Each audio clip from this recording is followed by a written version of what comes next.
Everyone is done, right? So I'll add you. Okay. Once it's added, I'll do the existing things.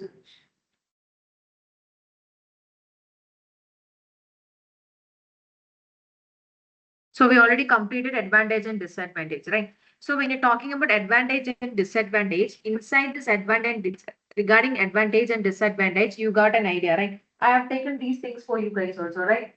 Did I take these things for you? You have attended some of the online classes, right? Vinay, right? You already attended 24. Only one time. What was the topic? User and That was the thing. Okay, then I have to take from starting then. Okay. So for you guys I've taken, right? This computer and everything. Eh? You came for the demo, right? But in that demo I showed you what is computer and everything, no? What are the topics I've covered for you? What was the topic I've covered in that demo? That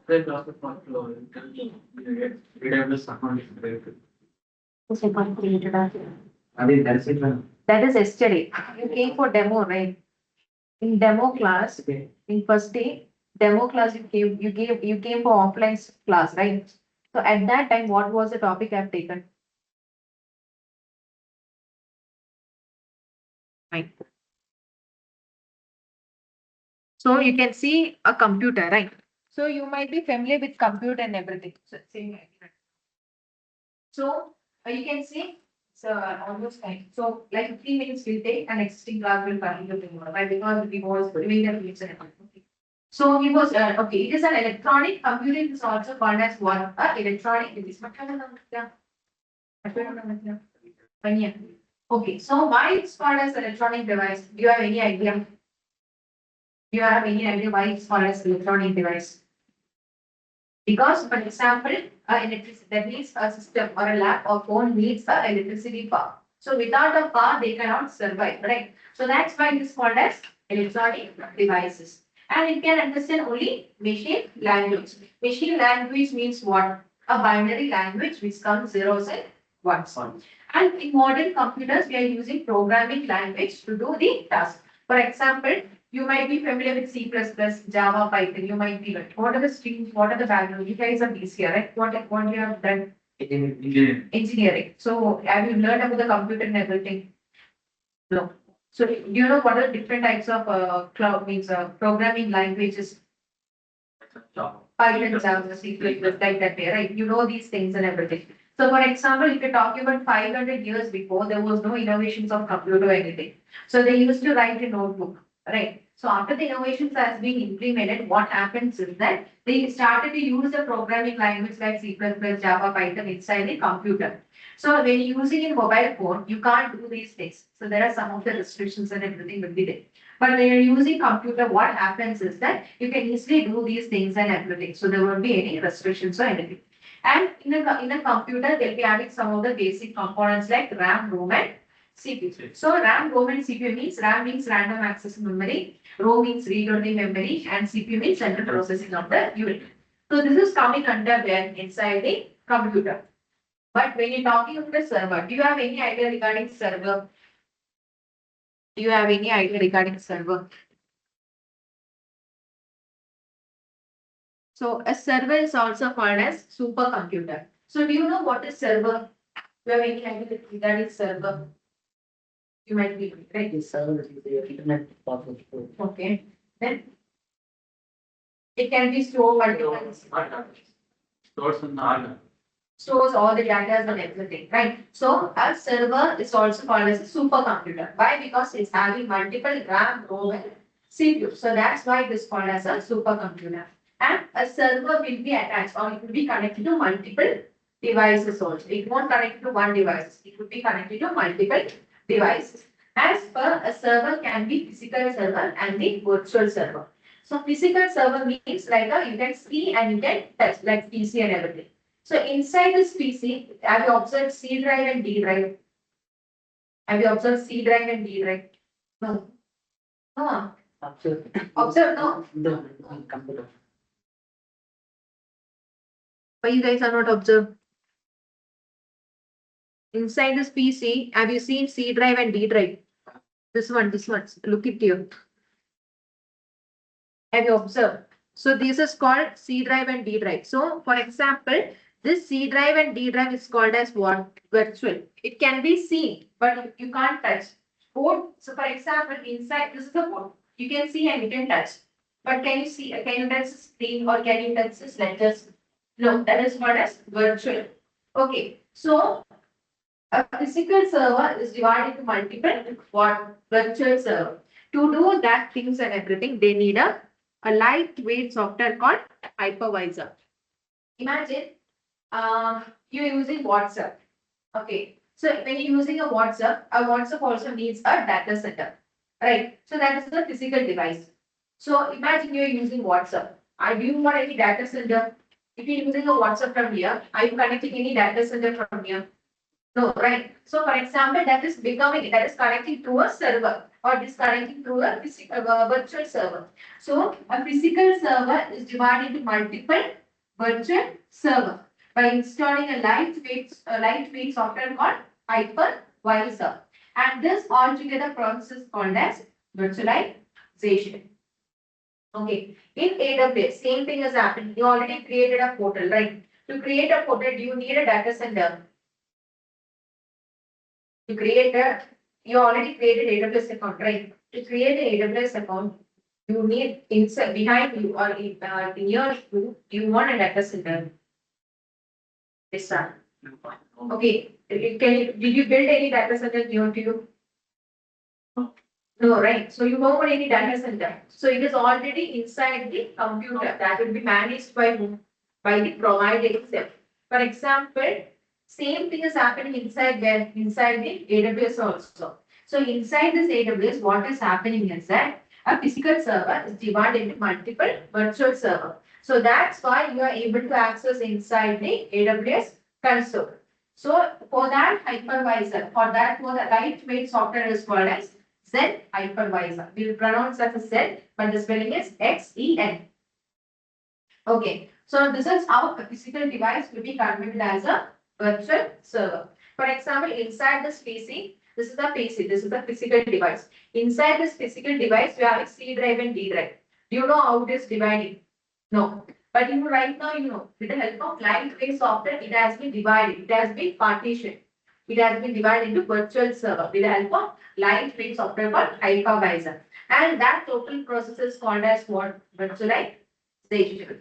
So my question is, do you know where the server is placed? Do you know where the server is placed? Do you know where the server is placed?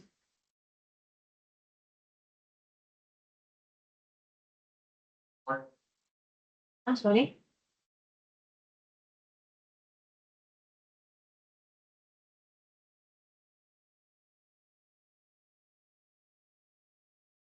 A server is placed inside a data center. Okay. So do you know what is data center? Have you heard about data center? No. Okay. A data center is used like us storing data and applications and everything. So in real time or in your life also, you might be familiar with WhatsApp, Instagram, Facebook, right? You guys are using Instagram, Facebook, and everything, right? So if you're using Instagram, Facebook, and everything, you need a data center. So same thing, a data center is used for store, processing, sharing data and application. So the main purpose of using a data center is for online games, e-commerce transaction, machine learning, artificial intelligence, and etc. Okay, imagine I'm gonna build a company or I'm gonna build an organization. To build an organization, I need a data center. For example, inside that organization, there will be lots of users or lots of people will be there.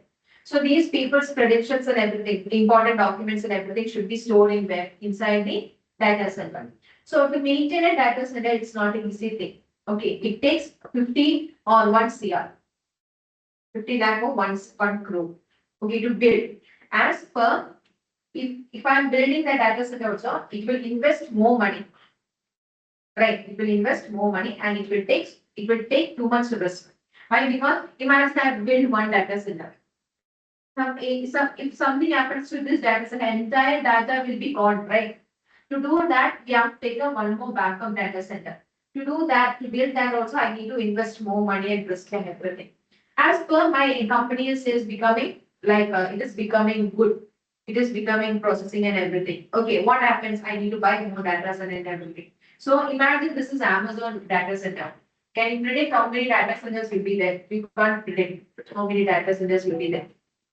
And also to maintain a data center, they need a air conditioners also. Why? Because imagine inside a computer. Okay, if you use it continuously using your computer 4 to 5 hours, when you touch a system, what you can feel? You can see heat, right? So inside the data center, they'll be having multiple servers. That means multiple server RAM, ROM, and CPU. So you can't predict the temperature. To maintain that, you need an air conditioners also. Okay. As per when you're talking about the data center, you need uninterrupted electricity and uninterrupted internet connection also. Without an electricity or without a network, you can't survive.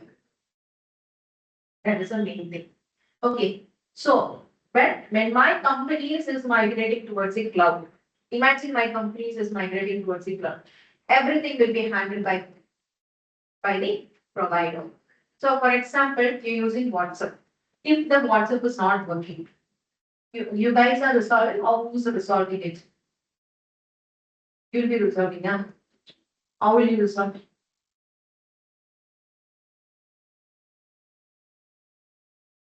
That is simple. You know who's the provider of WhatsApp, Instagram, and Facebook? Meta. The Meta providers will be resolving it. So you're not resolving it. The Meta providers will be resolving. Same thing is happening inside there, inside the cloud also. So if you want to access inside the cloud, you need what? A system. Okay. So you already created a AWS portal, right? You already created a AWS portal. So you need a electricity, you need an internet connection, you need a lab, and you need a portal. So if you have these three things, what happens is that you can easily access inside the cloud. So accessing things will be maintained by the provider. So when you're talking about a cloud, okay, when you're talking about a cloud means it's a delivering of computing resources to the internet. So without an internet connection, you cannot survive. Okay, so you need an internet connection. As well as you need so when you access inside the cloud, like server, storage, database, networking, software, analytics, and intelligence, these things will be handled by the provider. Okay, and also this is a pay-as-you-go model. Imagine there are 200 plus services.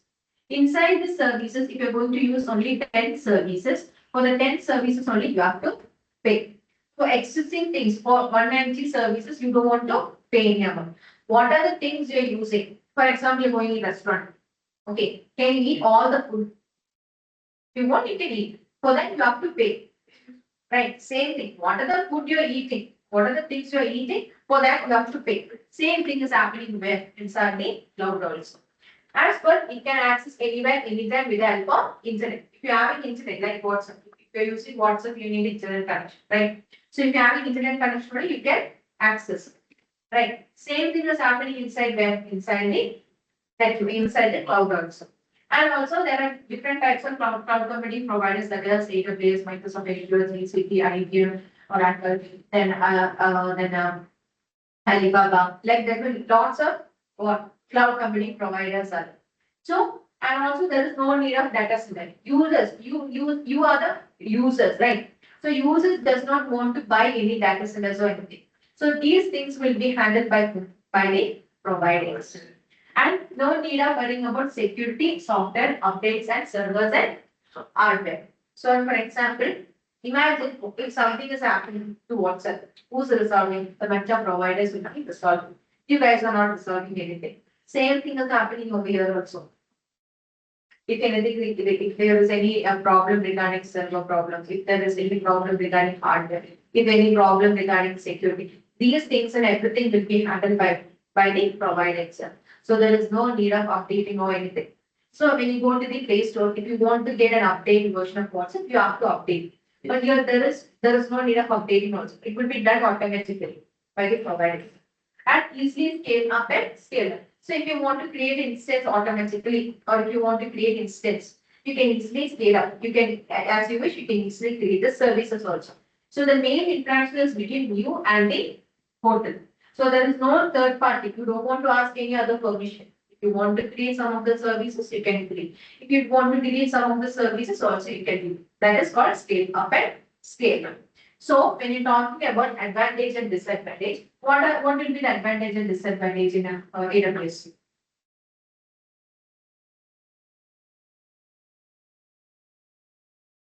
What are the things will be advantage and disadvantage in AWS? Sorry, not in AWS, in your cloud. Interact with the manufacturer and the application. Then what are? Okay, I'll explain. So first one is scalability. Scalability means scale up and scale down. Then flexibility. Flexibility means it is easy to use. So if you're having a portal, you just want to access like username and password. You can easily access without any restrictions or anything. And lower computing costs. Imagine there are 1,000+ services. Inside that 1,000+ services, if you're using 5 or 10 services, for that only you have to pay. And improve the performance. Why? Because inside a cloud itself, you are having lots of cloud computing providers.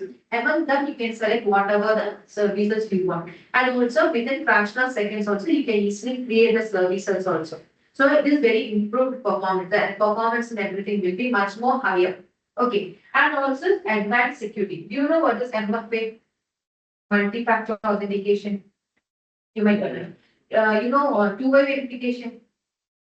Two-way verification. Two-step verification. You know, in WhatsApp is there, in email is there. So there is two-way verification. Imagine if you're accessing from one system to another system, they'll ask whether it's you or not. So you have to give the access. Then only you can access. So already MFA is authenticated by the cloud itself. And also there is no data loss prevention. So if anything happens to one data center, you will be returning from another data center. And it is universal access also. From anywhere, anytime you can access like WhatsApp, Instagram, Facebook, like that. But the limitation is they require constant good internet connection as well as does not working low speed of internet. If the internet connection or the internet speed is not much more higher, means you can't create the services. Within maybe it will take 2 minutes or 3 minutes. Imagine you're creating one service. The time limit is 1 minute. If the internet connection is not working properly, it will take more than 1 minute, maybe 5 minutes, maybe 10 minutes. So that's why the internet is very important. If the internet is not perfectly made, you can't create any service or anything. It will take more time. So that is an advantage and disadvantage. Okay. So next thing we'll discuss. Scalability and flexibility. Scalability means scale up and scale down. You can easily scale up and you can easily scale up and down. Flexibility means it is easy to use. You have a system. So with that username and password, you can easily access it. There is no difficulty in it.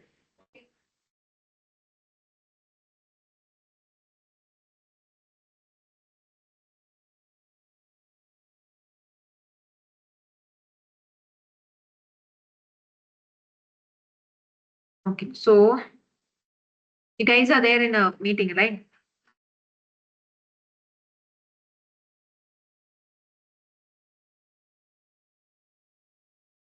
I'm just stopping this record.